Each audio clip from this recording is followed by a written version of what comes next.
Hello, स्वागत आहे आपलं माय करेज गार्डनिंगमध्ये. आता मार्केटमध्ये खूप जास्त संत्री, लिंब वगैरे आलेली आहेत. तर ह्या सायट्रस फ्रुट्सपासून, त्याच्या सालीपासून एन्झाईम तयार करण्याची कृती आज मी तुम्हाला दाखवणार आहे. त्याच्यासाठी काय काय लागणार आहे साहित्य, अगदी कमी साहित्यात हे तयार होतं. ह्याच्यासाठी लागणारं प्रमाणसुद्धा मी तुम्हाला सांगणार आहे. तर व्हिडिओ शेवटपर्यंत बघा, कुठेही स्किप करू नकात. अर्थात आवडला तर लाईक करायला विसरू नकात. आणि त्याचबरोबर तुम्ही अशा प्रकारचे एन्झाईम करता का ह्याबद्दलसुद्धा मला कॉमेंट करून नक्की सांगा. ही मी बॉटल घेतलेली आहे. ही बॉटल आहे ॲक्च्युली ह्याच्यामध्ये मी आधी एन्झाईम तयार केलेलं होतं. तर ते खालच्या बाजूला तुम्हाला जे दिसतं बॉटलमध्ये, तर तसं जर राहिलेलं एन्झाईम असेल तर ते आपण विरजण म्हणून वापरू शकतो. आपल्याकडे जुनं जर एखादं एन्झाईम असेल तर ते एन्झाईम आपण ह्याच्यामध्ये पुन्हा विरजण म्हणून वापरू शकतो. ही 1 लिटरची बाटली आहे. प्लॅस्टिकचीच बाटली घ्यायची आहे, काचेची वगैरे घ्यायची नाही आहे. तर कुठलीही प्लॅस्टिकची बाटली ज्याचं जे झाकण आहे ते घट्ट बसू शकतं असं घ्यायचं आहे. ही 3/4 आपण भरून घ्यायची आहे. 3/4 एवढ्यासाठी भरायची आहे की त्याचा वरचा 1/4 भाग आपण मोकळा एवढ्यासाठी ठेवायचा आहे, कारण त्याच्यामध्ये गॅस रिलीज होत असतो. तर फर्मेंटेशनच्या प्रोसेसनी ही एन्झाईमची प्रक्रिया जी आहे ती चाललेली असते. त्यामुळे त्यातून रिलीज होणारा जो गॅस आहे तो बाहेर पडण्यासाठी आपण तिथे जागा ठेवायची आहे. बॉटली पूर्ण गच्च भरायची नाही आहे, नाहीतर सगळं फसफसून बाहेर येऊ शकतं. 3/4 एवढं हे बघा, इथं मी तुम्हाला दाखवलेलं आहे. साधारण इथपर्यंत मी आता हे अजून भरून घेते. इथे अर्धी बाटली भरलेली आहे, तर इथे मी भरून घेतलेलं आहे. 3/4 अशी ही बॉटल. एवढा भाग मी मोकळा सोडलेला आहे. एवढा भाग मोकळा सोडायचा आहे. त्यातून गॅस जो रिलीज होतो तो त्याच्यासाठी त्याला जागा हवी असते.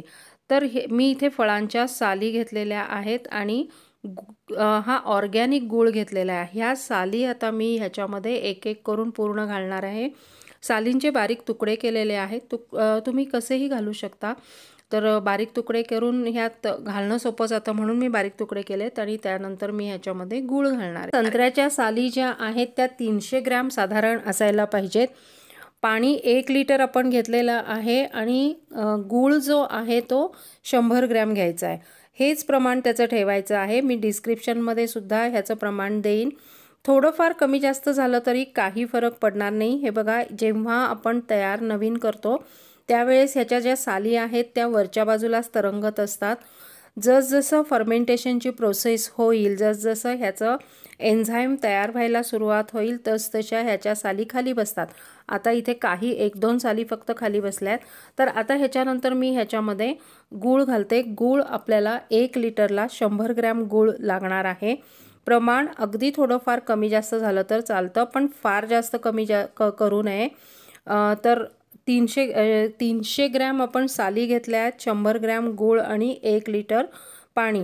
मी मोजून घेतलेलं नाही आहे, माझ्या अंदाजानेच मी घेतलेलं आहे. तर हे असं घालून आपण ह्याचं झाकण घट्ट लावून हे सावलीत आणि अंधारात ठेवलं तरी चालेल, जिथे सूर्यप्रकाश येत नाही अशा ठिकाणी हे ठेवायचं आहे. उन्हाचा अजिबात ह्याला म्हणजे स्पर्श व्हायला नको किंवा उन्हात हे अजिबात ठेवायचं नाही. अतिशय सुगंधित असं असणारं हे बायो एन्झाईम तयार होईल. तयार होण्यासाठी साधारण 90 दिवस लागतील. साधारण 70 ते 90 दिवस नक्कीच लागतात. तेवढा वेळ त्याला दिलाच पाहिजे. हे गूळ वगैरे घालून झाल्यानंतर आपण हे व्यवस्थित हलवून घ्यायचं आहे. ह्याचं झाकण घट्ट लावायचं आहे आणि हे हलवून घ्यायचं आहे आणि अंधाऱ्या जागी घरात अशा ठिकाणी ठेवायचे जिथे सूर्यप्रकाश येत नाही. आणि त्यानंतर थोडासा गूळ हा उरलेला आहे. मला हे सफिशियंट वाटलं 100 ग्रॅम, म्हणून मी थोडासा तो राहिला. आता हे 3 ते 4 दिवसांनी इथे मी घट्ट झाकण लावणार आहे आणि आत्ता मी हलवून घेणार आहे. 3 ते 4 दिवसांनी पुन्हा हेचं झाकण आपण ओपन करायचं आहे. झाकण ओपन करायच्या आधी म्हणजे 3-4 दिवसांनंतर आपण हे अजिबात हलवायचं नाही. इन केस जर तुम्ही ते हलवून मग ओपन केलं तर पूर्णपणे असा गॅस बाहेर येतो आणि सगळं बाहेर खूप जोरात फोर्सनी बाहेर पडतं. तर जेव्हा आपण 3-4 दिवसांनी हे पुन्हा त्याचं झाकण ओपन करणार. झाकण ओपन एवढ्यासाठी करायचं आहे की त्यात भरलेला जो गॅस असतो तो रिलीज होतो. आपण झाकण ओपन केल्यानंतर तुम्हाला इवन त्याचा गॅस रिलीज झाल्याचा आवाजसुद्धा येईल. तर हे खूप गरजेची प्रोसेस आहे. तर तुम्ही 3-4 दिवसांनी, अगदी नाही जमलं तरी 8 दिवसांनी तरी झाकण ओपन करायचंच आहे. सगळ्यात महत्त्वाचं म्हणजे झाकण ओपन करायच्या आधी अजिबात हलवायचं नाही आहे. जसंच्या तसं घ्यायचं आहे आणि हलक्या हाताने झाकण ओपन करायचं आणि पुन्हा बंद करून ठेवायचं आहे.